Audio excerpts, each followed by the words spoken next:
మీటివి news నేను మీ Mounika. Motivate, educate, entertain. Congress అధికారం చేపట్టి ఏడాది పూర్తిగా వస్తున్న సందర్భంగా డిసెంబర్ 1 నుండి 9 వరకు ప్రజాపాలన విజయోత్సవాలు నిర్వహించాలని సీఎం రేవంత్ రెడ్డి నిర్ణయించారు. గ్రామ స్థాయి నుండి రాష్ట్ర స్థాయి వరకు ఉత్సవ వాతావరణం ఉట్టిపడాలని అన్నారు. అన్ని శాఖల భాగస్వామ్యం కావాలని ఆదేశించారు. స్కూల్స్, కాలేజ్ లో, హాస్టల్స్ లోను వేడుకలు జరపాలన్నారు. తొలి ఏడాది ప్రభుత్వం విజయాలతో పాటు భవిష్యత్తులో చేపట్టబోయే కార్యక్రమాల గురించి వివరించాలని సీఎం అధికారులకు సూచించారు.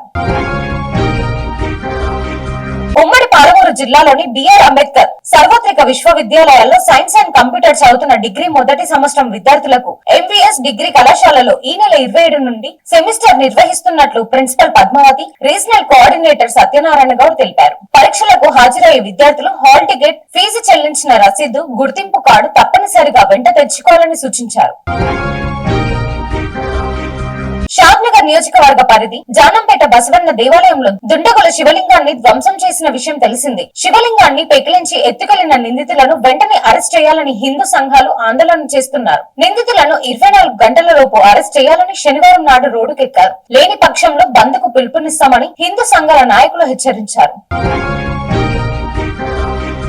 మా ప్రాణాలు తీసిన కంపెనీలకు భూములు ఇచ్చేదే లేదని లగచర్ల రైతులు స్పష్టం చేశారు. ఎన్హెచ్ఆర్సీ బృందం లగచర్ల రొట్టితండలో పర్యటించారు. ఈ సందర్భంగా వారికి బాధితులు తమ గోడు వెలబోసుకున్నారు. తమ ప్రాంతంలో కంపెనీలు వద్దని, తమ భర్తలపై పెట్టిన కేసు కొట్టేసి విడిచిపెట్టాలని మహిళలు కోరారు.